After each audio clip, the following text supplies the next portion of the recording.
The 1940s may be the single most important decade in the history of American cinema, the decade when the medium fully discovered what it was capable of. Film noir was born here. The modern thriller took shape here. Some of the most beautiful, most quoted, most influential films ever made were produced in these 10 years, and the remarkable thing is how alive they remain. These are not museum pieces. They still move, still frighten, still seduce. We're going in chronological order, from the film that reinvented the medium at the decade's start to one of the most haunting thrillers ever made at its close. Number 1, Citizen Kane, 1941. By broad critical consensus, this is the most influential film ever made, the work that took everything cinema had learned in its first 4 decades and reassembled it into something new. Orson Welles' debut reimagines the life of media magnate William Randolph Hearst, the story of a man who builds an empire and loses his soul, told through a fractured structure that circles a single dying word: Rosebud. What makes Kane endure is not its reputation, but its sheer inventiveness. Welles and cinematographer Greg Toland pioneered deep focus photography that kept the foreground and the back of a vast room equally sharp, letting entire scenes play out in a single composition. They shot from the floor to show ceilings no film had bothered to build. They layered overlapping dialogue so conversations crackled with real life. They told the story through the conflicting memories of the people who knew Kane, decades before nonlinear storytelling became commonplace. Every technique that modern filmmakers now take for granted, Welles was inventing in real time, and he was doing it at 26 years old in his first feature, having been handed near total creative control that no studio had ever granted a newcomer.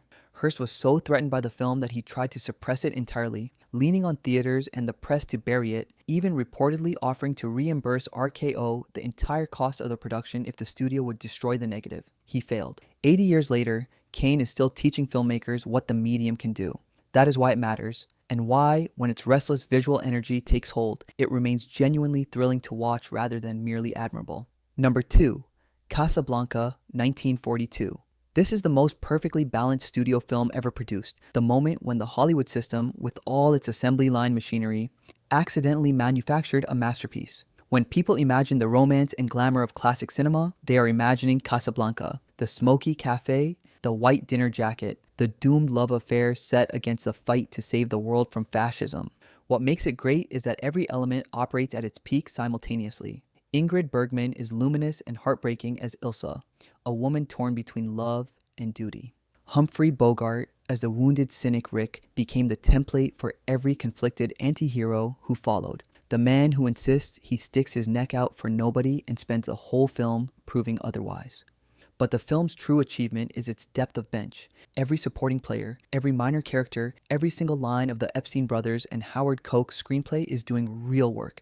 From Claude Rains' gloriously corrupt police captain to the tearful singing of La Marseillaise that still raises the hair on your arms. The dialogue is so quotable that lines like "Here's looking at you, kid" and "We'll always have Paris" have become permanent fixtures of the language, and it was made under chaotic conditions, the script being rewritten as they filmed, nobody on set convinced they were making anything special.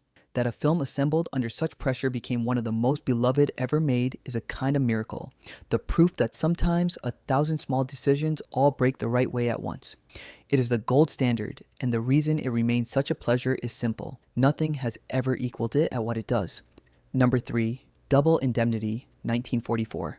No film did more to define film noir than this one. The dark, fatalistic, shadow-drenched style that would dominate American cinema for the next 15 years and influence it forever after.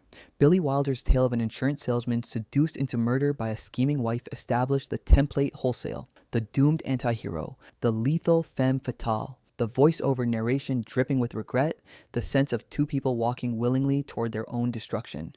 Barbara Stanwyck is extraordinary as Phyllis Dietrichson, venomous and magnetic, turning a blonde wig and an ankle bracelet into instruments of menace. Fred McMurray, cast brilliantly against his genial comic image, makes the descent into murder feel horribly plausible. The nice guy next door revealed as capable of anything. The screenplay, co-written by Wilder and crime novelist Raymond Chandler in a famously volatile collaboration that the two men reportedly loathed, sizzles with double meaning. The verbal sparring between Neff and Phyllis is a masterclass in saying one thing and meaning another. Every scene is patient, deliberate, building dread rather than rushing it, and that patience is exactly what makes the film so seductive. The structure, a confession told in flashback by a dying man, means we know from the first scene that it all ends in catastrophe, and the film draws its terrible power from watching the trap close anyway. It inspired decades of imitators, from the color-soaked Body Heat onward, but none of them surpassed it. The entire genre of noir flows downstream from this single film, and the reason it still grips you is that few films have ever made moral corruption look this irresistible. Number 4, Laura, 1944. Here is one of the most elegant and psychologically complex mysteries the studio era ever produced. A noir that is also a meditation on obsession, on the way men project their fantasies onto women, and on the danger of being desired by powerful people. A beautiful young advertising executive, Laura Hunt, is found murdered, and the detective investigating her death finds himself falling in love with the dead woman through her portrait and the stories told about her. What makes Laura remarkable is its astonishing modernity. The film understands, with uncomfortable clarity, the dynamic of an older, influential man, the acid-tongued columnist Waldo Ludecker, who attaches himself to a talented younger woman, advances her career, and expects to own her in return. Watched today, that theme lands with the force of a contemporary drama. The film was decades ahead of the culture in naming something we are only now fully reckoning with. Clifton Webb's Lydecker is one of the great screen creations of the decade, all wounded vanity and possessive cruelty hidden behind impeccable manners. And on top of that thematic sophistication, Laura delivers a genuine mystery with a mid-film twist so audacious it reorganizes everything you thought you understood. A structural gamble that still catches first-time viewers completely off guard. Jean Tierney is luminous and unknowable in the title role, the detective's growing obsession with her portrait standing in for the audience's own. The haunting theme music became a pop standard in its own right, recorded by countless artists in the years that followed. Laura is smarter about human desire than almost any thriller of its era, and it stays a pleasure because all that intelligence comes wrapped in pure, gorgeous entertainment. Number 5, The Lost Weekend, 1945. This was the first major Hollywood film to treat addiction as a serious illness rather than a moral failing or a punchline, a landmark of empathy that created the template every addiction drama since has followed. Billy Wilder, appearing here for the second time, adapted Charles R. Jackson's novel into an unflinching portrait of a gifted writer disappearing into alcoholism, with no moralizing and no easy comfort, just the slow, honest accounting of a life coming apart. Ray Milland gives a fearless performance. He won the Academy Awards for it, and the rawness still registers immediately. The film refuses to glamorize or condemn. It simply observes, with devastating compassion, what the disease does. That honesty took genuine courage to put on screen in 1945. The liquor industry reportedly tried to pay Paramount to bury the film, frightened of what an unsparing portrait of alcoholism might do. Temperance groups feared it might glamorize drinking. It satisfied neither, which is usually the sign that a film is telling the truth. The Lost Weekend went on to become one of only 3 films in history to win both the Best Picture Oscar and the top prize at the Cannes Film Festival. It widened the boundaries of the possible for every serious film that came after, and it remains a pleasure, a hard and bracing one, because its honesty has never dated a single day. Number 6, Christmas in Connecticut, 1945. Almost a century early, this film understood one of the defining anxieties of our own moment, the gap between the perfect life people perform in public and the messy reality they actually live. Barbara Stanwyck, showing her astonishing range in a role that could not be further from her Double Indemnity, femme fatale, plays Elizabeth Lane, a wildly popular magazine writer, beloved for her columns about her idyllic Connecticut farm, her devoted husband, her gourmet cooking, and her baby. None of it is real. Elizabeth is a single woman in a small New York apartment who can't cook a thing, and when she's suddenly forced to produce the flawless life she's been selling to her readers, playing host to a war hero and her own publisher over the holidays, the result is one of the warmest and most charming comedies of the decade.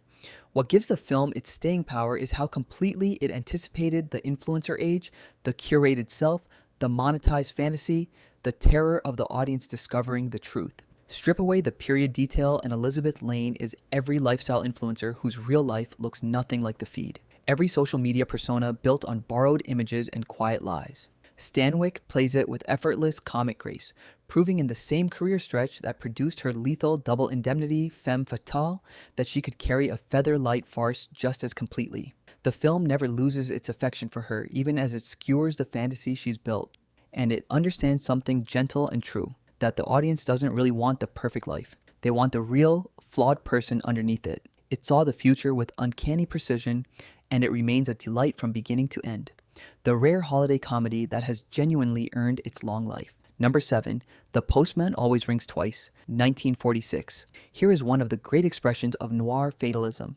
The genre's conviction that desire and greed, once unleashed, can only lead to ruin, and a film that pushed hard against the boundaries of what the censorship of the era would permit. John Garfield plays a drifter who wanders into a roadside diner and falls for Cora, the restless wife of the older man who owns it. Together, they plot to remove the obstacle between them, and the spiral of guilt, suspicion, and betrayal that follows is noir at its most ruthlessly inevitable. Lana Turner, dressed almost entirely in white and photographed like a vision, gives a performance of her career, the white wardrobe a deliberate strategy by the filmmakers to slip the film's smoldering eroticism past the censors, the visual innocence working as cover for a character who is anything but.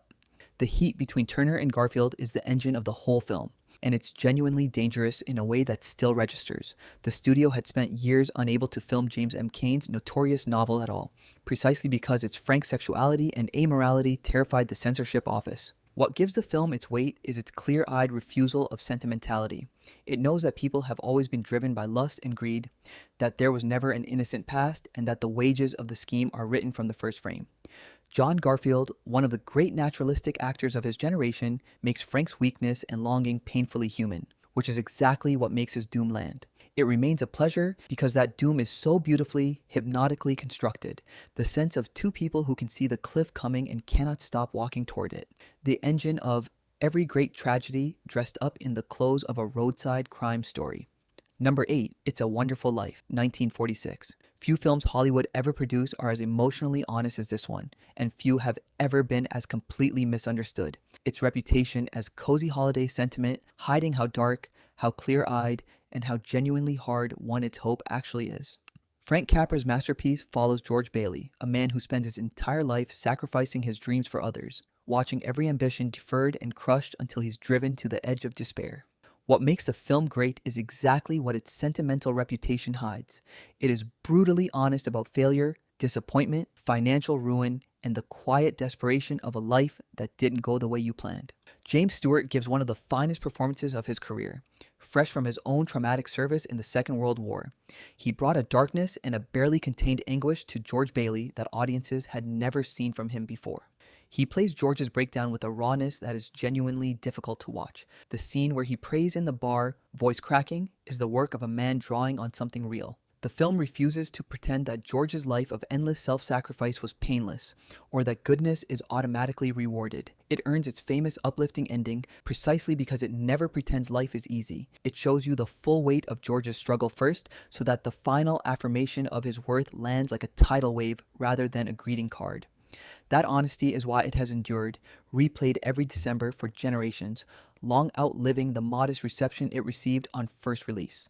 It tells the truth about how much living costs, and that is exactly why its hope, having been so honestly earned, is genuinely overwhelming. Number 9, Notorious, 1947. This is Alfred Hitchcock operating at the absolute peak of his powers. A spy thriller and a love story fused into something that crackles with tension from the first frame to the last, and one of the most emotionally sophisticated films he ever made. Where some of his later work could grow stately and slow, Notorious is lean, charged, and relentlessly alive. Ingrid Bergman, back on this list and just as essential, is magnificent as Alicia Huberman, the daughter of a convicted Nazi spy recruited to infiltrate a circle of fugitives in post-war Brazil. The film keeps her morality deliberately ambiguous, asking us to question her even as we fall for her. Cary Grant plays the cold government agent who recruits her and falls in love with her, and whose jealousy and pride nearly destroy them both. The genius of Notorious is that the espionage plot and the love story are the same story. Two guarded people forced to lie to each other and to themselves, with life or death stakes attached to every withheld feeling. Hitchcock fills the film with images that have become part of the grammar of cinema. The camera craning down across a crowded party to land on a single key clutched in Bergman's hand. The famous prolonged kiss that worked around the era's restriction on how long an on-screen embrace could last by having the couple break and resume again and again. The agonizing final descent down a staircase with a poisoned Alicia barely able to stand and Devlin gambling everything to save her is among the most masterfully sustained sequences of suspense he ever directed. It shows exactly what the thriller form is capable of in the hands of a genius, and more than 75 years later, its tension has not loosened by a single degree. Number 10, Rope, 1948.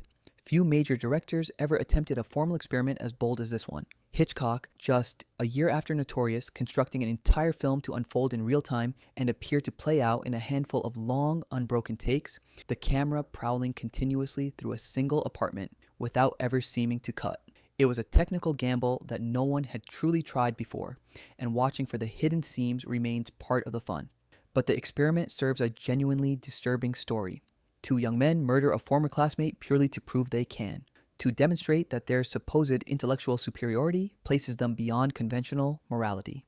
Then host a dinner party with the body hidden in the room. They've absorbed this poisonous philosophy from their old headmaster, played by James Stewart, and his casual classroom talk of Nietzsche's Superman. The film draws directly on the real Leopold and Loeb murder case, and it carries a layer of subtext. The relationship between the two killers is quietly coded as a couple, something 1948 could only imply, that gives it a charge of secrecy that has only grown more legible with time. It is both a daring technical achievement and a chilling study of where dangerous ideas lead, and it endures because that combination is genuinely unlike anything else of its era. A film you watch leaning forward, equal parts admiring the trick and dreading the discovery of the body in the room. Number 11, The Third Man, 1949. We close the decade with one of the most atmospheric and morally complex thrillers ever made. A film whose vision of a corrupt, divided, rubble-strewn post-war Vienna feels as resonant now as it did the day it was shot. Joseph Cotten plays a writer of cheap westerns who arrives in the ruined city to take a job from his old friend Harry Lime, only to find that Harry is dead, and that the truth about his death is far darker than anyone is telling him. Everything about The Third Man is extraordinary. The tilted, shadow-soaked cinematography that turns every street into a trap, the unforgettable zither score by Anton Karas that became an international sensation, the genuine bombed-out locations that make it an irreplaceable time capsule of a vanished moment in history. The decision to shoot in the actual ruins of occupied Vienna, a city carved into zones by the victorious Allied powers, gives the film a documentary authenticity no backlot could fake. You are looking at a real place at a real moment of moral collapse. But its crown jewel is a single scene. Orson Welles in a role that bookends this list as surely as Citizen Kane opened it, delivering a chillingly immoral monologue, high above the city on a Ferris wheel, gazing down at the tiny figures below and weighing their lives as nothing. The speech, which Welles reportedly wrote himself, distills the film's entire bleak philosophy into 90 seconds and ends with one of the most famous improvised lines in movie history. The Third Man married breathtaking style to genuine moral seriousness. A thriller that is also a meditation on loyalty, betrayal, and the compromises of survival. And its twists, its beauty, and its grim ending feel startlingly modern. The closing shot in particular ranking among the most quietly devastating ever filmed. 12 films, one extraordinary decade, and a single thread connecting all of them. They were made by people who understood that lasting greatness comes from craft in service of feeling. These films invented the visual language we still use, defined the genres we still watch, and asked questions about love, ambition, corruption, and survival that we are still trying to answer. They have endured not because they are old and respectable, but because they are alive, because the femme fatale still seduces, the Ferris wheel monologue still chills, the bridge in Bedford Falls still breaks your heart. That is what it means for a film to matter. Not that it sits in a textbook, but that it still reaches across 80 years and takes hold of you. So, here's the question worth sitting with. In an age when we can watch almost anything ever made, why do these particular films keep drawing us back? Is it that they capture something essential the medium has since half forgotten? That a movie's first duty is to make you feel something real? Tell us in the comments which 1940s classic you'd have added to the list, the one you can't believe didn't make it. And if this sent you toward even one of these films tonight, give it a like, because a decade this great deserves an audience that's still paying attention.